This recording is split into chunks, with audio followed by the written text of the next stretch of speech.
Muy buenos días, muy buenas tardes, quizás para algunos hermanos ya muy buenas noches.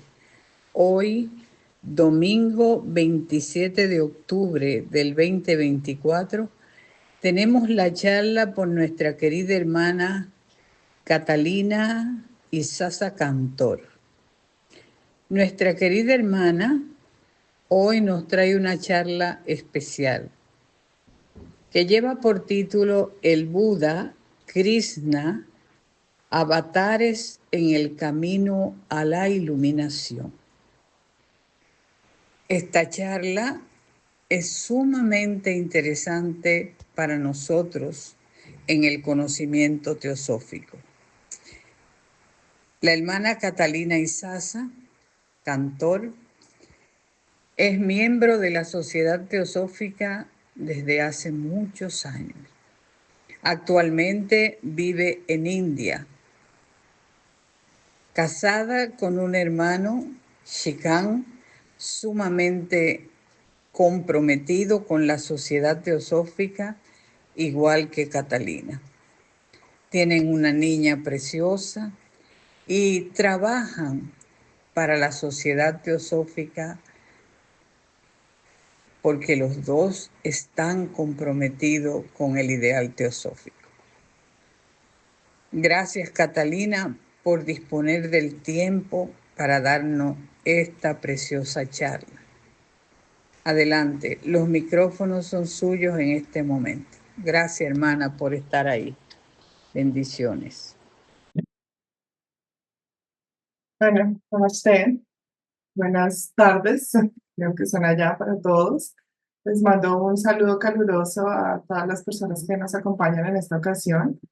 Un agradecimiento a Enrique, a Magali, a todos los hermanos de la federación que se han esforzado para organizar este encuentro. De verdad es una alegría poder conectarme. Antes de comenzar, quisiéramos unos instantes de silencio, con gratitud por estar aquí ahora unidos con un propósito común a pesar de las distancias geográficas. Entonces, como les decía, para comenzar y para abrir con ese poder del sonido, voy a cantar el Gayatri Mantra, que es una poderosa combinación de mantra y oración que une el poder del sonido y el pensamiento con la entrega al Ser Supremo, transformando la percepción del yo individual en una comprensión del nosotros colectivo y de la conciencia universal.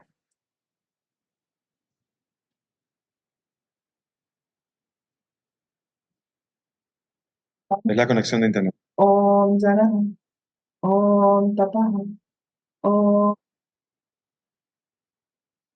Tatsaviturvarenyam, Bhargo Devasya Dhimahi, Yo Yo Naha Prachodayat, Om Apojyotirasvamamritam Dharma Purva. Entonces hoy quiero compartir con ustedes sobre este tema de Buda, Krishna y Krishna avatares en el camino a la iluminación. Ambas figuras, ambos seres son considerados manifestaciones divinas que han descendido a la tierra con el propósito de guiar a la humanidad hacia la autorrealización y la liberación del sufrimiento. Y en este contexto de hoy, esto tenemos que es un avatar y como tanto Buda como Krishna representan expresiones complementarias del mismo principio divino. Hacer la anotación de que la mayoría de las cuestiones mencionadas en esta charla, bueno, los libros que me basé para estructurarla, fueron, bueno, algunos pasajes de la doctrina secreta, de los collected writings, que creo que la traducción en español no estoy segura cuál es, pero bueno, los escritos recopilados, la clave de la teosofía de Blavatsky, esos tres pasajes de los libros, claramente, y hay un libro que no sé si está traducido al español, se llama Avatar, de Annie Besant, y pues algunos pasajes del Bhagavad Gita. Eh, entonces, a través de sus vidas y de su enseñanza, Buda y Krishna nos muestran un camino hacia la iluminación, nos muestran que ese camino es un camino posible para todos los seres humanos en algún momento. Mientras que Krishna encarna un equilibrio entre la acción consciente, que es Karma Yoga, y la devoción, el Bhakti Yoga, y nos enseña a vivir en el mundo sin ser dominados por nuestras partes más densas. Buda ejemplifica el camino de la renuncia, que nos lleva a trascender el sufrimiento y alcanzar el nirvana. Las enseñanzas de estos dos seres nos invitan a comprender el desapego de lo mundano y el desarrollo de la compasión universal, y muestran que aunque los senderos pueden variar, ambos conducen a la misma meta, que es la iluminación. Bueno, veamos qué es un avatar. Como sabemos, dentro del plano de la manifestación, en realidad requiere de toda clase de formas, de cuerpos, de vehículos para manifestarse, para que eh, la conciencia se manifieste. Y avatar es un vehículo de manifestación eh, que se denomina cuando la deidad, es cuando la deidad desciende por medio de esas formas, pero se necesitan unas formas muy perfeccionadas. Recordemos que de la evolución a mayor desarrollo de conciencia, las formas que permiten que esa conciencia se manifieste en los planos más densos deben ser más refinadas y propicias para que esa conciencia más elevada pueda actuar. Los vehículos deben adaptarse a las dimensiones de la conciencia que lo habita. Es como con las herramientas tecnológicas. Entre más avanzada sea la tecnología, el instrumento o eh, debe ser muchísimo más refinado y debe tener elementos más específicos que permitan que toda esa tecnología actúe de una forma mejor. Lo mismo pasa con las formas en el contexto de la evolución, porque un ser glorioso o una conciencia tan elevada sería incapaz de funcionar en un ser humano o en un cuerpo común de un ser humano, a menos de que sea altamente evolucionado y fuera capaz de suministrar la porción humana desarrollada para la divinidad. Y hay una cita del Plan Divino de Jordi Barborca que dice exactamente esto. Este pedazo lo saqué de ese libro. Entonces, esa asistencia, ese vehículo más desarrollado permitiría que el mensajero celestial funcionara mejor para que esa radiación divina funcione mejor al nivel de los seres humanos. Entonces, eso sería lo que representaría, lo que permitiría la forma del avatar. Y veamos cuál es la etimología de la palabra. La etimología de la palabra viene de dos partes, que es la primera ava, del sánscrito, que quiere decir hacia abajo, y tar, que es derivado de una raíz del verbo tri, que significa pasar. Entonces es algo así como un descenso de la potencia divina, una encarnación divina. Y este descenso, a diferencia de lo que pasa con todos los seres de la manifestación física, no se da por karma personal.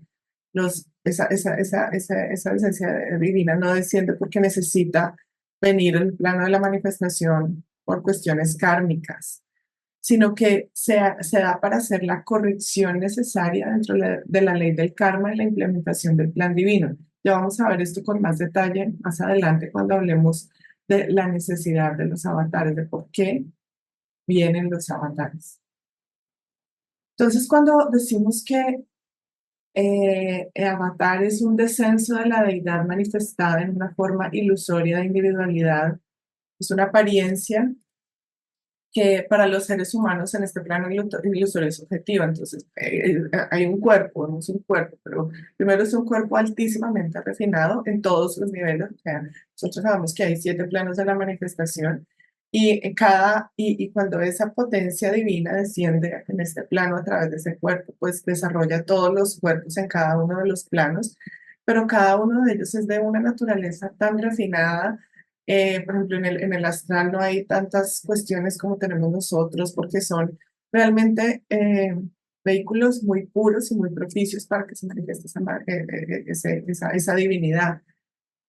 Un avatar en realidad es un aspecto del logo solar, Vishvara, que eh, sabemos que Brahma es el absoluto, pero cuando se manifiesta como Ishvara, como el logo solar, y el avatar es la manifestación de ese logo solar, es la manifestación del principio divino que viene a ayudar al mundo y resplandece en su naturaleza esencial, cuya forma no es más que una fina película que apenas vela la divinidad a nuestros ojos.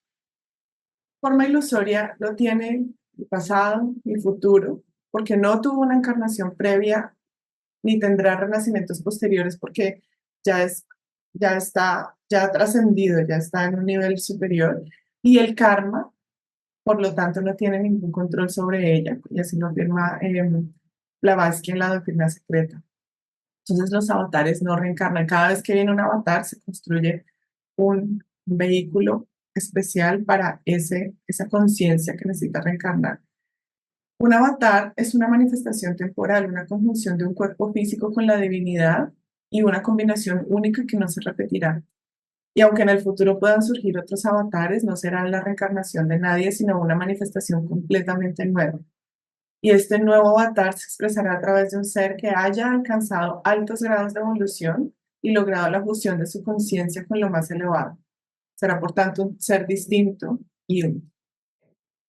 La teosofía nos muestra la base común de las religiones y todas ellas comparten la creencia en figuras espirituales que actúan como mensajeros o guías para la humanidad. Esto lo vemos presente en las diferentes religiones, no vamos a entrar en esto específicamente, pero dado que la palabra avatar se relaciona con es una expresión relacionada con la religión hindú, entonces vamos a hablar que en el panteón hindú varios de los dioses principales tienen avatares, que son las formas que toman para manifestarse, que descienden a la tierra para cumplir propósitos específicos. Y estos avatares simbolizan una evolución espiritual desde formas de vida simples hasta más complejas, lo que refleja una progresión hacia la conciencia humana y divina. Hay diferentes eh, escuelas, pero algunos intérpretes modernos ven los 10 principales avatares de Vishnu, otros hablan de 24, pero vamos a tomar esto de los 10, que es también lo que toma la señora Blavatsky en Isis sin velo. Ven estos 10 principales avatares de Vishnu como una progresión desde formas de vida simples hasta formas de vida más complejas, lo que refleja o prefigura la teoría moderna, la teoría de la evolución. Y esta interpretación específica fue propuesta por el santo Bhaktivinoda Thakura y, como decía, es la que reitera Blavatsky en sus escritos de Isis sin velo.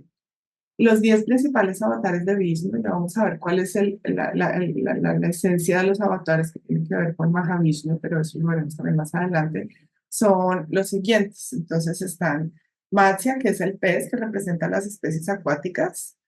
Como les decía, algunos dicen que también esto es como una gran metáfora de toda la evolución de la vida y de la forma también.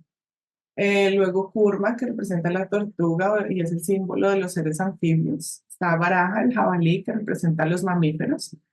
Narasimha, el hombre león, que es un avatar semi-humano y es el último animal semi-humano, o sea, ya es una transición.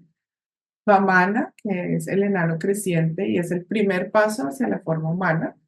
El sexto es Parasurama, que es el hombre primitivo que usaba armas como el hacha y simboliza la evolución, no, un paso ya más en la evolución.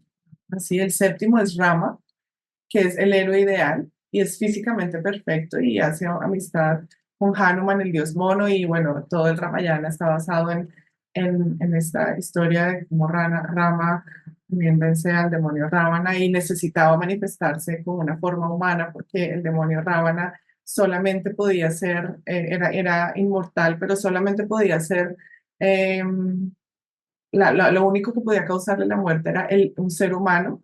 Entonces, por esa razón, Rama necesitaba manifestarse especialmente como un, un humano físicamente perfecto. Luego el octavo avatar, que es Krishna, que es la encarnación completa de Vishnu, que se llama Purna Avatar. Purna Avatar quiere decir avatar completo, pleno, el significado de Purna. Y es un Dios que enseña la devoción y la acción consciente. El noveno es Buda, que representa a un ser humano iluminado y que, bueno, es el fundador del budismo. Y Kalki es el décimo, que es el próximo avatar que aún no ha aparecido y que llegará montado en un caballo blanco para destruir el mal al final del Kali Yuga y que, bueno, está por venir. O sea, estos son los 10 dentro de esta lectura y acá, como ya hemos mencionado, nos vamos a centrar en Krishna encarnado como Dios, que es Purnavatara, el avatar completo, y Buda, el ser humano iluminado, fundador del budismo. Entonces, fundamentalmente, un avatar es el resultado de la evolución.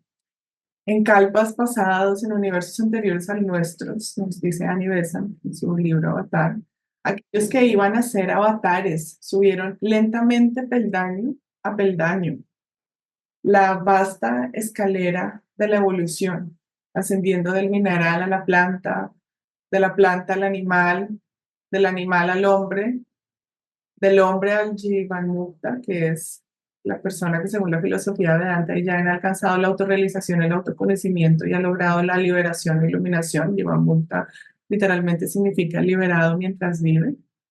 Y del Jivanmukta más alto y más alto aún hasta, sabemos que la poderosa jerarquía se extiende más allá incluso de aquellos que se han liberado de las ataduras de la humanidad y de dimensiones que para nuestra comprensión de la mente inferior se salen de nuestra comprensión de la mente inferior, pero sigue y sigue hasta que por fin no solo rompen las limitaciones del yo separado, sino que se expanden en la omnisciencia del uno, se convierten uno en conocimiento, como siempre habían sido uno, en esencia con esa vida eterna de la que originalmente surgieron. Entonces es producto de la evolución.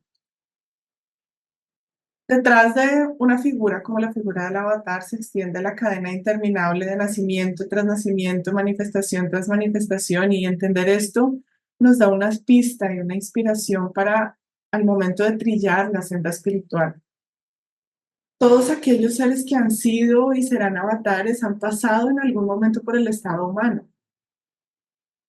Y esta pista es clara. Todos somos avatares en potencia. Eh, acá el siguiente. Sí. Todos somos avatares en potencia. Eh, del mismo modo que somos logos en potencia. Y en este camino que recorremos para la realización del plan divino, y es en este camino que recorremos para la realización del plan divino que podemos encontrar inspiración en figuras de las dimensiones como lo son Buda y Krishna, en este caso particular que nos ocupa.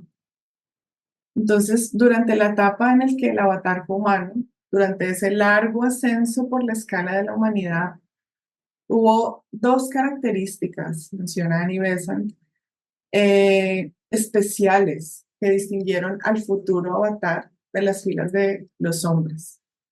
Una es su bhakti absoluto, su devoción al Supremo, porque solo aquellos que son bhaktas y que a su bhakti han unido jnana o conocimiento, que es otra característica, pueden alcanzar esa meta. Porque por la devoción, dice Krishna, en el Bhagavad Gita, puede un hombre entrar en mi ser. Por la devoción, puede un hombre entrar en mi ser.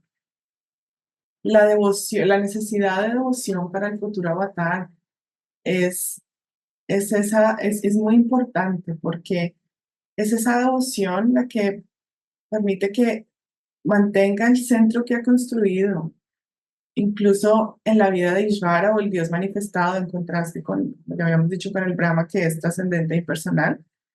a fin de que pueda tener el poder de limitarse a sí mismo. Por la manifestación, cuando toma esa forma física, se limita a sí mismo a la forma, porque ninguna forma puede existir en el universo a menos que haya un centro dentro de él alrededor del cual se traza esa forma. Entonces, la devoción debe ser tal que ese ser está dispuesto a permanecer al servicio del universo, mientras al mismo tiempo tiene esa limitación de la forma para compartir sus y mientras Ishvara, ese logos, permanece en él mismo para compartir su sacrificio divino, sacrificio por el cual ese universo vive. Pero no es solo la devoción, no son solo la devoción y el conocimiento lo que caracterizan a estos grandes seres, sino también debe ser un amante de la humanidad. Y dice Anibesan, a menos de que dentro de él arda la llama del amor por los seres humanos, por todo lo que existe móvil e inmóvil, es decir, va más allá de la humanidad, por todo cuanto existe en la manifestación, todo lo que existe en este universo de Dios, no podrá surgir como el supremo, cuya vida y amor están en todo lo que Él ha hecho surgir de su vida eterna e inagotable. No hay nada, dice el amado en el Bhagavad Gita, dice, no hay nada móvil o inmóvil que pueda existir sin mí. Esto es lo que dice Krishna a Arjuna en el Bhagavad Gita. No hay nada móvil o inmóvil que pueda existir sin mí, a menos que el hombre pueda trabajar eso en su naturaleza, a menos que pueda amar todo lo que es, no solo lo bello, sino lo feo, no solo lo bueno, sino lo malo, no solo lo atractivo, sino lo repelente, a menos que en cada forma vea el ser, no podrá escalar el camino escarpado que el avatar debe hallar. Entonces, devoción, conocimiento, sabiduría, es que pena amor. Y esto del amor, a mí me recuerda mucho las palabras de a los pies del maestro, que dicen que de todas las calificaciones en el sendero, el amor es la más importante, porque si es suficientemente fuerte, ayudará a adquirir todas las demás. Y todas las demás, sin él, nunca serían suficientes. De hecho, ese amor, continúa, es la voluntad de ser uno con Dios, no para poder escapar del cansancio y del sufrimiento, sino para que, debido al profundo amor por Él, podamos actuar con Él y como Él actúa. Podamos ser manifestación de ese Dios con el que nos queremos unir. Y esto, dice a los pies del maestro, en la vida cotidiana, significa dos cosas. En primer lugar, tener cuidado de no dañar a ningún ser vivo. Y en segundo lugar, estar siempre atento a la oportunidad de ayudar. Pero fíjense cómo el amor también es algo fundamental para los avataras y eso claramente también es algo que nos inspira mucho para nuestra vida. El amor es un estado esencial del ser que surge cuando nos liberamos del ego, las ilusiones, el miedo, alcanzando así la unidad con todos, esa voluntad de ser uno con Dios que menciona el libro y entender que la devoción y el amor profundo hacia toda forma de vida son cualidades fundamentales en quienes han de convertirse en avatares. Nos orienta sobre cómo guiar nuestra propia existencia momento a momento. Este proceso de comprensión guiado por esa otra cualidad que hablábamos que es el conocimiento, Nana, se convierte en un acto consciente en el sendero hacia la autorrealización, hacia la iluminación. Y aquí yo pensaba en lo que llamamos el trípode teosófico, que es estudio, meditación y servicio. Aquí, de alguna manera, la devoción está un poco, o bhakti está un poco relacionada con la meditación, con,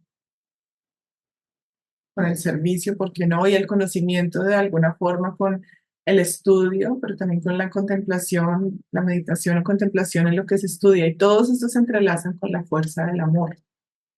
De esta forma, y esto es para tratar de traerlo a nuestra vida práctica, eh, el estudio de la mano de la contemplación, meditación y de la devoción nos ayuda a penetrar en las enseñanzas profundas que figuras como los avatares nos ofrecen. De ahí la relevancia de profundizar en temas como este.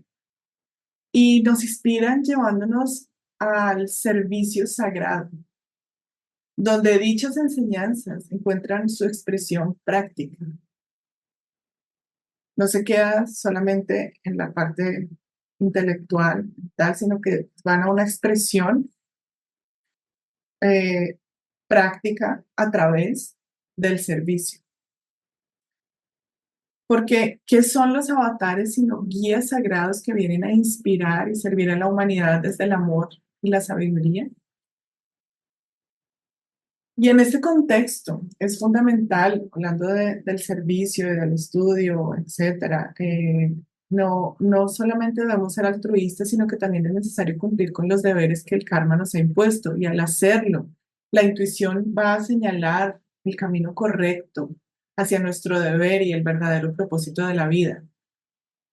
Y este poder de saber no viene solamente del estudio de libros o de la mera filosofía, sino que se nutre de la práctica real del altruismo en nuestras acciones, en nuestras palabras, en nuestros pensamientos. Es una práctica que purifica las cubiertas del alma y permite que la luz interior brille con claridad en nuestra mente, en nuestra vida, guiándonos en ese camino hacia la autorrealización y conexión con lo divino. Y hay una cita de los escritos recopilados, Collected Writings de Blavatsky, que hace un poco eco a esto y dice, no solo debemos ser altruistas, sino que debemos hacer todos los deberes que el karma nos ha dado. Y así, la intuición señalará el camino del deber y el verdadero camino de la vida. El poder de saber no proviene del estudio de los libros ni de la mera filosofía, sino sobre todo de la práctica real del altruismo en obras, palabras y pensamientos, porque esta práctica purifica las cubiertas del alma y permite que esa luz brille en el cerebro-mente. Entonces, con todo este estudio y con esa comprensión del plan divino, tenemos elementos fundamentales en el camino espiritual que nos llevan a poder aterrizar más cada una de las acciones y cada una de las situaciones de nuestra propia vida. Sabemos que el universo sigue un propósito superior, que está guiado por leyes inmutables y que es gracias a esa infinita compasión del amor que nosotros nos convertimos en agentes activos del plan divino y que desarrollamos el Dios en potencia que reside en cada uno de nosotros. Vamos a continuar, vamos a hablar de cuál es la fuente de los avataras, la semilla del avatarismo. Existe un principio misterioso en la naturaleza, lo llama Blavatsky, que se llama Mahavishnu. No es el dios Vishnu, sino es un principio, que es el que encierra la esencia, la semilla del avatarismo, es decir, la potencia y causa de todas esas encarnaciones divinas que son los avatares. Y todos los sabios del mundo, los señores de las jerarquías superiores, los bodhisattvas, los avatares, son en esencia frutos de ese mismo árbol de salvación que crece de esta única semilla, se llama Mahavishnu, que es este principio. Y aunque en el mundo manifestado parecen representar distintas expresiones de la verdad, y a simple vista, dadas las limitaciones de nuestros sentidos, pensamos que son diferentes. En realidad, todos ellos emanan de la misma fuente, como enseña la teosofía. La doctrina secreta explica que ese Vishnu se puede entender esotéricamente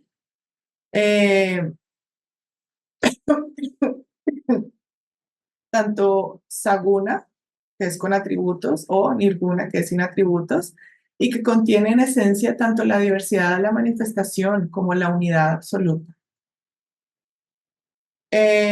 Entonces, cuando es con atributos, es objeto de adoración, que es la manifestación exotérica, de adoración y de devoción, y en el segundo, como nirguna o sin atributos, es la culminación de la totalidad de la sabiduría espiritual en el universo.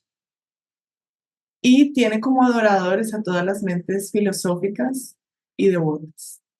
Y en este sentido esotérico, tanto Krishna como el señor Buda son manifestaciones de esa semilla, de ese principio Mahavishnu, como lo es cualquier otro avatar. Otra forma de entenderlo nos lo muestra la señora Annie Besant en su libro Avatar, que cuando ella dice que en el caso de la Trinidad que nosotros conocemos de Padre, Hijo, Espíritu Santo, fue el Hijo quien tomó la forma humana. Ese es el principio que se manifiesta y apareció bajo la semejanza de la humanidad. Se manifestó como hombre para ayudar a la salvación del mundo. Y es por medio de ese verbo de Dios manifestado o la segunda persona de la Trinidad que todas las formas se construyen en este mundo y que eh, el hombre está hecho especialmente a su imagen. Este verbo es el mismo Mahavishnu en quien todos los avatares tienen su fuente, quien por su amor infinito habita en cada forma que ha creado, con una paciencia que nada puede agotar, con un amor que nada puede cansar, con una resistencia tranquila y sosegada que ninguna locura humana puede sacudir de su paz eterna. Y es él quien, mientras el universo existe, como ya habíamos dicho, se ata a sí mismo, se limita se limita con la forma, con la manifestación, para que este universo sea libre, para liberar, para ayudar a la iluminación y a la liberación. Y aquí entonces vamos a otro aspecto que tiene que ver por qué son necesarios los avatares, por qué vienen los avatares. ¿Cuáles son las ocasiones en que estas grandes manifestaciones de los avatares acontecen? Y aquí nadie puede hablar con mayor autoridad sobre este punto que aquel que vino como un avatar junto antes del comienzo de nuestra era, que es el divino Señor Krishna mismo. Y en el Bhagavad Gita nos dice lo que le trae a nacer en la forma manifestada del Supremo. Cuando el Dharma, la rectitud, la ley decae, es decir, cuando el Adharma, que es la injusticia, la anarquía, son exaltados, entonces yo mismo salgo para la protección del bien, para la destrucción del mal, para el establecimiento firme del Dharma. Yo nazco de edad en edad. Siempre y donde quiera que haya una decadencia del Dharma y un aumento predominante de la Dharma, en ese momento yo desciendo. Todas estas son palabras de Krishna. Para liberar a los piadosos y aniquilar a los malhechores, así como para restablecer los principios del Dharma, yo mismo aparezco milenio tras milenio. Entonces son las necesidades evolutivas del momento del mundo que le llaman a manifestarse en su poder divino. Cuando en la gran rueda de la evolución hay que dar otra vuelta, cuando surge una nueva forma, un nuevo tipo de vida, entonces también el Supremo se revela y de este modo hace girar la rueda eterna en su manifestación avatárica. Tal es el significado de la palabra y el objeto de la venida del avatar. La aparición de los avatares entonces está vinculada a los ciclos. Siempre hacia el final de un ciclo o yuga se da el descenso de un avatar para dar un impulso que va a durar para el próximo ciclo. Y es por eso que en el comienzo del Kali Yuga estaba justo más o menos relacionado con el comienzo del Kali Yuga, está ligado a la existencia de Krishna, como lo menciona la doctrina secreta, como lo llama Blavatsky en la doctrina secreta, el brillante sol Dios, el héroe una vez vivo y reformador. De forma análoga, en la clave de la teosofía, la señora Blavatsky nos recuerda que durante el último cuarto de cada ciclo, que es como un ciclo menor, hay esos seres que intentan ayudar al progreso espiritual de la humanidad de una manera marcada y definida, también vienen a la existencia. Y ella dice que una o más personas han aparecido en el mundo como sus agentes y una mayor o menor cantidad de conocimiento y enseñanza oculta ha sido difundida. Entonces está esos grandes ciclos, los yugas en los que los avatares vienen. Y ya veíamos cuando veíamos los 10 avatares de Vishnu que Kalki, el avatar que está por venir, vendrá hacia el final del Kali Yuga y Krishna vino hacia el comienzo. Esos grandes avatares que es Krishna, que es el noveno, Kalki es el décimo.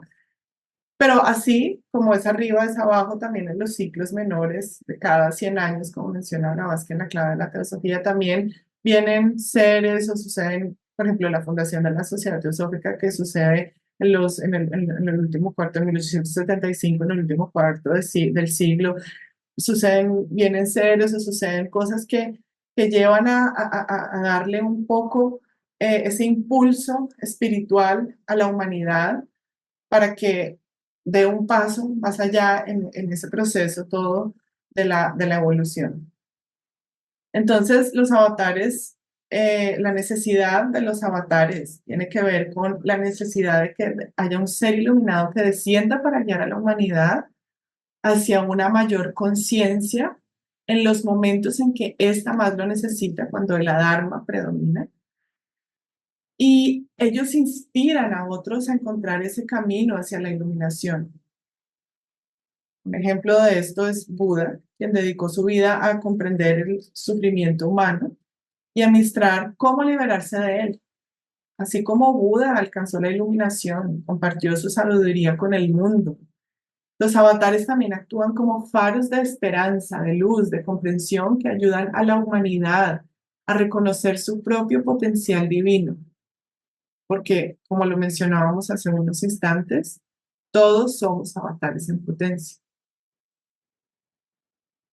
Entonces, Siddhartha Gautama, que es conocido como el Buda, es recordado como un ser extraordinario que nació en una familia noble en la región de Kapilavastu.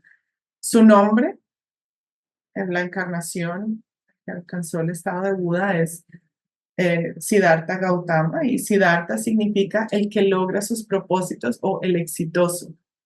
Y a eso se le sumó el nombre familiar, Gautama, compuesto por Ga, que significa penetrar, y Tama, que significa oscuridad.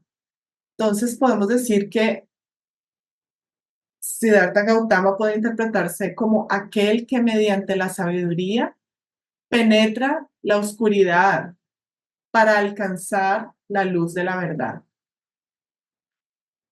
Fue criado en el lujo y protegido de las dificultades de la vida por su padre, pero decidió abandonar su hogar al descubrir el sufrimiento humano a través de los encuentros que tuvo con un anciano, un enfermo, un cadáver y una seta. Y este descubrimiento lo motivó a buscar una verdad que fuera más allá del placer y del dolor. Como sabemos, después de años de practicar el ascetismo y la meditación, Siddhartha alcanzó la iluminación mientras meditaba bajo el árbol de Bodhi. Comprendió las 4 nobles verdades que describen la naturaleza del sufrimiento y el camino para liberarse de él, conocido como el noble camino octuple. Y desde entonces fue llamado Buda, que significa el iluminado, y dedicó el resto de su vida a enseñar este camino, inspirando a miles de personas a encontrar ese camino hacia la iluminación. La tradición sostiene que Buda Gautama es uno de los muchos Budas que han existido en el pasado y que habrán de existir en el futuro, cada uno alcanzando la iluminación y enseñando el camino hacia ella, porque Buda, como sabemos, es también es una función, no es, o sea, hay muchos Budas y habrá muchos Budas, que también se considera que hay otros Budas que habitan diversos confines del cosmos. Sin embargo, Buda Gautama, Gautama Buda, pertenece a la evolución actual de la humanidad en la que vivimos. Y por eso se le llama la flor de la presente humanidad, porque representa la culminación de la sabiduría, la compasión y la paz interiores alcanzables en esta misma humanidad. Así como Una flor es el resultado final del crecimiento de una planta. Buda es visto como el fruto más elevado del desarrollo humano, que simboliza el potencial espiritual al que todos podemos aspirar. Como veíamos en la tradición que se refiere a los 10 avatares de Vishnu, se dice que el señor Buda es el noveno avatar. No obstante, en el sentido ordinario de la palabra, no fue lo que hemos definido como un avatar. Como mencionamos, él fue el primero de nuestra propia humanidad que ascendió hasta ese punto y allí se fundió con el Logos y recibió la plena iluminación. A diferencia de Krishna y otros avatares, el cuerpo de Buda Gautama fue el resultado de su propio camino evolutivo, habiendo alcanzado la iluminación después de innumerables vidas en las que paso a paso se unió con el Logos y se fusionó con él. Y este proceso lo convierte en el primero de nuestra humanidad en alcanzar esa posición exaltada por mérito propio, no por descenso divino, como sucede con el avatar, como lo hemos visto. Entonces, digamos que estrictamente eso no es lo que normalmente se dice que es un avatar, si bien el resultado es el mismo. Y en ambos casos, el camino que inspiran y al que apuntan también lo es. Por eso los dos son avatares en el camino a la iluminación, el Buda y Krishna. En el caso del avatar, estrictamente hablando, los nacimientos evolutivos son en kalpas anteriores y el avatar viene después de que el hombre se ha fusionado con el logos. Y el cuerpo, como ya decíamos, se crea un vehículo, un cuerpo específico para la manifestación de ese avatar específico con el que y ese cuerpo específico con el que se manifiesta es tomado con ese propósito específico de la revelación o cualquiera que sea la misión que tiene. Pero el que se convirtió en lo que se convirtió en Gautama Buda, él había escalado nacimiento tras nacimiento en nuestro propio kalpa y se elevó hasta tomar el oficio de Buda. Finalmente, por sus propias luchas, fue el primero de nuestra raza que pudo alcanzar esa gran fusión en el mundo, esa función de maestro. A diferencia de otros budas, esos otros budas habían sido budas venidos de otros kalpas, porque para ese entonces la humanidad no ha vivido el tiempo suficiente para hacer evolucionar a su propio hijo hasta esa altura. Pero en el caso del Buda, él logró llegar hasta esa altura dentro de esta misma humanidad.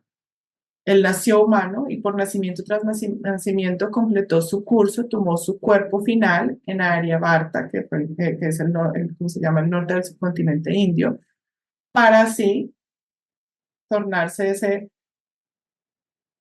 como especie de avatar que proclama esa ley a la humanidad y esa enseñanza a la humanidad y que cumple esa función del maestro de dioses y hombres. Entonces, en la doctrina secreta, Elena Blavatsky llama esto el misterio del Buda y la enseñanza esotérica dice que Gautama Buda es un Nirmanakaya, que es un Buda de compasión cuya grandeza se destaca por su inmensa renuncia y sacrificio en beneficio de la humanidad. Y esa lección espiritual le permite ejercer su influencia para guiar a los seres humanos hacia la buena ley o el camino de la justicia, el camino de la iluminación. Y dado que pertenece a la misma humanidad que nosotros pertenecemos, es una inspiración muy, muy importante y muy fuerte.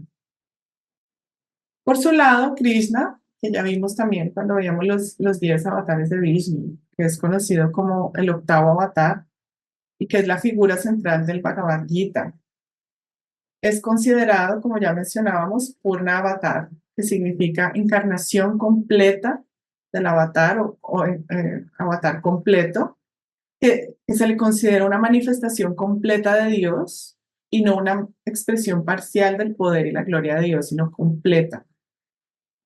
Esa forma de Krishna fue creada específicamente para el propósito de que esa manifestación de Mahavishnu viniera a través de él.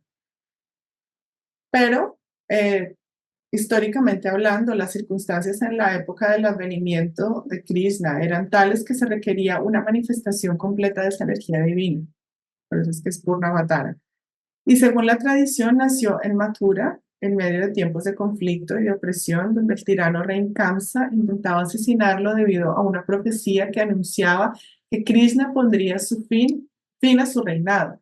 Y aquí vemos que hay una semejanza entre Krishna y Cristo. De hecho, ellos dos han sido comparados tanto por sus vidas como por sus enseñanzas. Y aunque provienen de tradiciones distintas, Krishna del hinduismo y Cristo del cristianismo, ambos simbolizan el amor divino y la entrega por el bien de la humanidad. Y ambos nacimientos, tanto el de Krishna como el de Cristo, fueron considerados milagrosos y anunciados por profecías. Y ambos crecieron en tiempos de opresión y conflicto y se dedicaron a guiar a sus seguidores hacia el amor, el perdón y la rectitud. En el Bhagavad Gita, Krishna instruye sobre el camino de la devoción y el desapego para alcanzar la unión con el absoluto. Una enseñanza que resuena en el mensaje de amor y redención de Cristo en los evangelios. Ambos son vistos como guías espirituales que ofrecen salvación y su influencia sigue inspirando el camino de millones hacia la paz y la trascendencia espiritual. Centrándonos en Krishna, rescatado al nacer, creció entre pastores, mostrando desde niño habilidades milagrosas y una profunda sabiduría. Krishna se destacó por su carácter compasivo, sus enseñanzas sobre el Dharma, la rectitud y la devoción. Y durante la batalla de Kurukshetra aconsejó al príncipe Arjuna y le reveló los principios del karma, la devoción, la renunciación, que son enseñanzas que son la enseñanza fundamental del Bhagavad Gita. Su vida incluye aspectos tanto divinos como humanos, simboliza la lucha por la justicia y el amor desinteresado. Recordemos que un avatar tiene dos grandes aspectos para el mundo. En primer lugar está la dimensión histórica, porque históricamente existieron, y sin embargo es más que esa dimensión histórica. El avatar representa la exposición de una verdad espiritual universal. Los hechos de la historia son también una alegoría bajo la cual las grandes verdades espirituales son transmitidas a las mentes y a los corazones de los hombres. Se dice que Bhagavan significa Dios. Sri Krishna nació a medianoche, al igual que Jesús el Cristo. Y espiritualmente, esto simboliza la relación entre el alma, la luz y Dios, la luz del día o la actividad de los sentidos, que representa el alma, y la medianoche, que representa el sueño del alma. Mientras que el nacimiento es, la medianoche es como el sueño de los sentidos. Entonces, cuando los sentidos están en su actividad, las condiciones se vuelven propicias para que se manifieste la divinidad. El alma no se revela cuando los sentidos están activos y se complacen con la luz del día o su contacto con el mundo material. El alma se manifiesta es cuando estos sentidos están dormidos para que pueda manifestarse lo más divino. Así, ese nacimiento simboliza una transformación radical que permite que la divinidad surja. Krishna como avatar nació como suprema personalidad de Dios y mostró sus cualidades para decirles a todos que es Dios supremo. Y hay 4 instancias en las que Krishna se reveló a sus devotos, mostrando así su naturaleza divina. La primera, son 4 instancias que son de destacar. La primera, cuando se le manifiesta a su madre adoptiva Yashoda, quien lo sorprende comiendo tierra y cuando ella abrió su boca para sacar la tierra que quería sacar, porque Krishna niño, que hay un festival que es dedicado a ese aspecto infantil de Krishna. Y siempre cuando se hace esa celebración se dice que es un niño travieso, dicharachero, alegre, pícaro. Entonces, en esta picardía, cuando estaba comiendo tierra, su madre abrió su boca para sacar la tierra y en su interior vio el universo entero y esto hizo que comprendiera su dimensión divina. La segunda fue en la corte del rey Dhritarashtra como mensajero de paz. Krishna mostró su forma cuando fue capturado y dejó a los reyes cegados por el resplandor de su manifestación. Esta imagen que está acá. La tercera fue en el campo de batalla de Kurukshetra, que es, digamos, la más conocida, que es cuando Arjuna dudaba y Krishna le reveló su forma cósmica, fortaleciendo su convicción. Y la cuarta, aquí están en un orden distinto, la tercera es esta y la cuarta es la que está arriba en la imagen. Y la cuarta, cuando se le manifestó al Rishi o al sabio Utanka después de la guerra de Kurukshetra, compartiéndole la devastación de la guerra y mostrando de nuevo la misma forma que le mostró Arjuna en el campo de Kurukshetra. Eso está descrito en el capítulo 11 del Bhagavad Gita. Y lo que sus historias nos dicen respecto a la iluminación y la jornada del camino a la autorrealización es eso. Cada vez que se manifiesta en su forma, es para traer algo que inspire y que dé un conocimiento más profundo y mayor a quien se le ha manifestado. El Bhagavad Gita entonces enseña a Arjuna sobre los principios cuando se le manifiesta a Arjuna y Krishna a través de, digamos que conocemos esas enseñanzas de Krishna a través del Bhagavad Gita, donde le muestra a Arjuna los principios centrales de la vida espiritual, destacando el Dharma, el deber, el desapego y la devoción. Krishna guía a Arjuna hacia el Karma Yoga, que es el camino de la acción, donde cumplir con el deber sin apego de la acción desinteresada, donde cumplir con el deber sin apego a los resultados, es fundamental para lograr la paz interior. Además, presenta el Bhakti Yoga o camino de la devoción, resaltando la importancia de entregarse completamente a Dios, lo que le permite al devoto superar el ego y cultivar una conexión profunda con lo divino. También enseña el camino del conocimiento, en el cual la sabiduría y el discernimiento ayudan a liberar al individuo de la ilusión y la ignorancia. Y como vemos aquí están esas características que habíamos hablado anteriormente del avatar, y esas enseñanzas integran acción, amor, sabiduría y ofrecen un enfoque completo para vivir en armonía con el mundo y avanzar en la senda espiritual.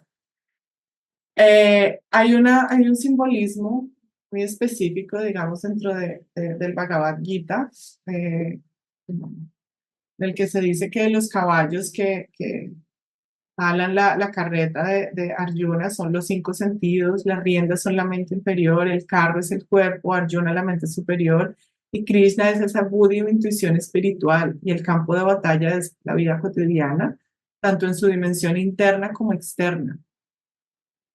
El campo de batalla es el Kurukshetra, y ese campo de batalla es nuestra vida diaria. Todo esto es visto como una gran metáfora de esa vida diaria, de esos desafíos externos e internos que tenemos. Y la victoria depende de si los sentidos están siendo controlados por la mente inferior o por el buddhi o la mente o por algo superior, la intuición espiritual.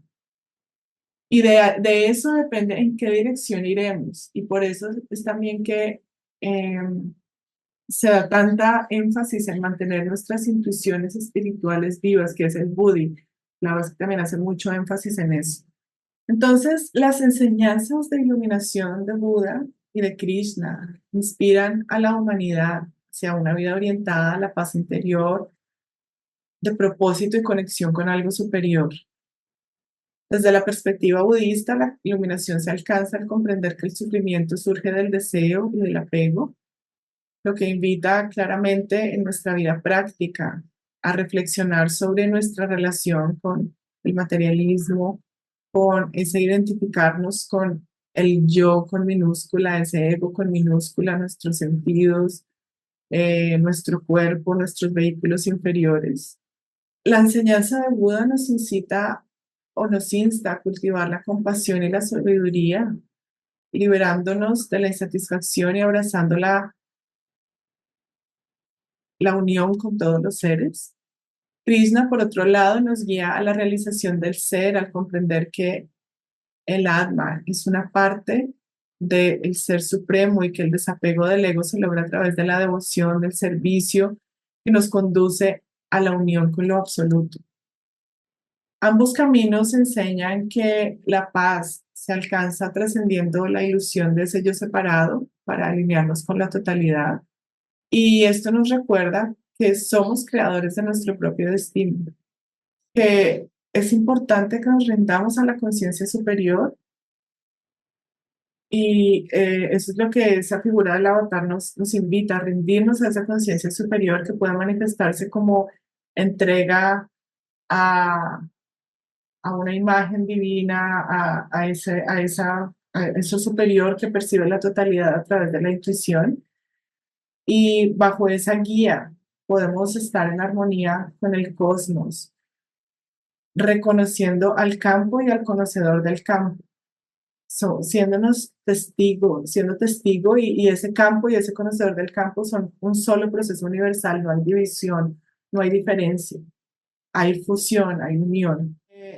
Y eso es el reconocimiento, como ya lo hemos dicho, de que cada manifestación, cualquier forma de manifestación contiene una chispa de ese principio divino.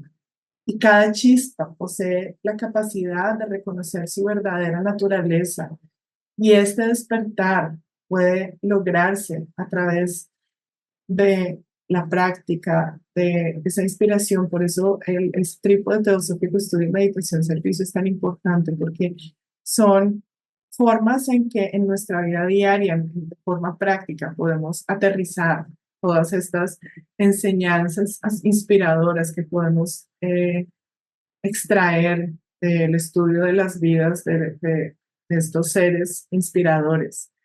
Recordemos que cada uno de nosotros es un avatar en potencia, que cada uno de nosotros tiene un Buda interior y que alcanzar nuestra propia naturaleza, esa naturaleza divina en la esfera humana, implica unirnos de forma consciente a esa esencia. En cierto sentido, este es el camino de todos, despertar del sueño en que nos vemos como seres únicamente materiales y descubrir lo divino, las posibilidades inmensas que tenemos. Y bueno, Buda siendo ese ser, esa flor de la humanidad, nos inspira muchísimo en eso. Y eso es lo que él logró al convertirse en Buda para el mundo.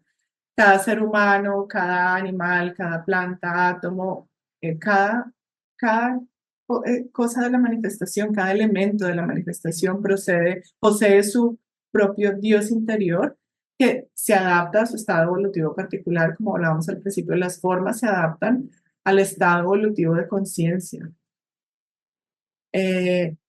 Y, y pues esta verdad nos sugiere que en algún momento, como sabemos que incluso el logo, los dioses, las deidades, todos se evolucionaron de esta misma forma. El alma del hombre es inmortal y su futuro es el futuro de lo que no tiene límite en esplendor y gloria. Y esto revela una profunda conexión entre la humanidad y lo divino, sugiriendo que incluso el logo, los dioses, las deidades y todos aquellos que se encuentran en los niveles más elevados de conciencia han evolucionado ellos mismos a través de etapas similares a la evolución humana y representan todo lo que podemos llegar a ser algún día. Esencialmente son nuestro futuro, mientras que nosotros como humanidad somos un reflejo de su pasado muy lejano.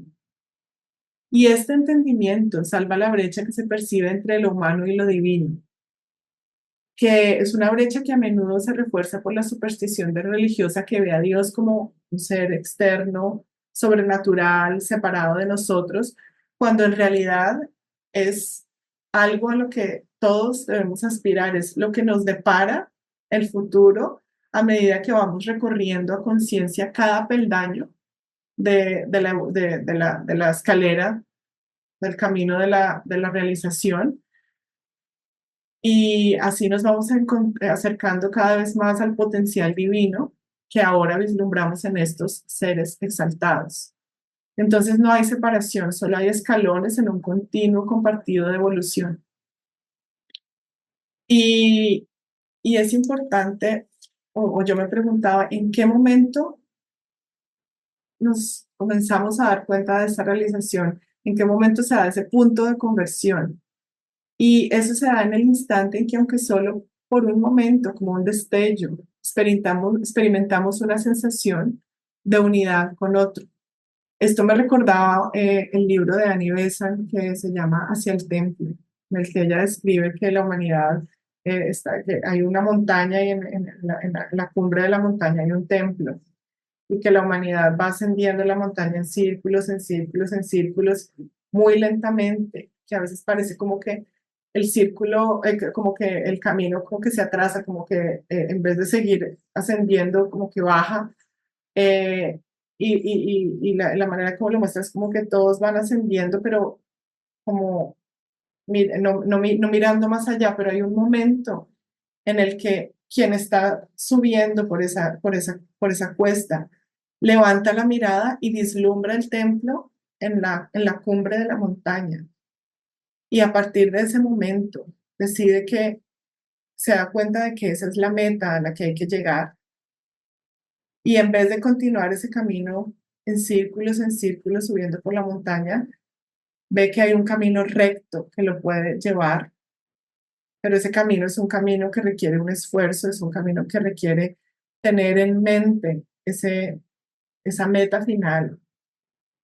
Y esa percepción, en ese momento es que comenzamos ese sendero que una vez iniciado no puede abandonarse, pues es nuestro ser interior el que está ya a cargo y no nos permite distraernos con trivialidades. Y esa percepción profunda e indescriptible con palabras comunes, pero en la cual vislumbramos esa verdad con mayúscula, ese templo que está allá, esa luz, es lo que nos lleva a esa unión con todo. Y aquí creo que es importante que, o en esto radica el valor de que estudiemos y conozcamos sobre figuras como estos avatares de los que hemos hablado hoy, porque nos dan esa vislumbre de lo que está allá arriba, al final del camino.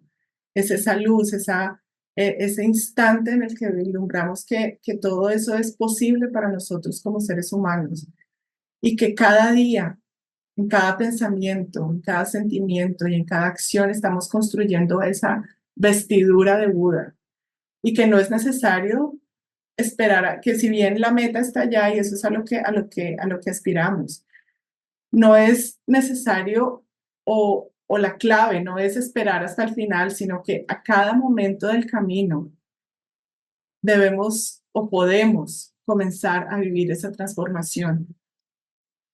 O podemos comenzar a implementar toda esta inspiración que el estudio de figuras como estas nos ofrece. Entonces, ese es el valor que creo que Buda y Krishna como avatares tienen en el camino a la iluminación de la humanidad, porque nos recuerdan que alguna vez ellos estuvieron en nuestros zapatos, es decirlo, y que en algún futuro más lejano o más cercano, eso depende de nosotros, porque somos arquitectos de nuestro propio destino, estaremos también engrosando esa fila de los seres de luz y podremos también cumplir ese servicio con amor para la humanidad y tendremos también esa posibilidad de inspirar a quienes estén en otras etapas del camino. Bueno, básicamente era eso lo que quería compartir hoy con ustedes. Muchísimas gracias. No los puedo ver, pero me los imagino.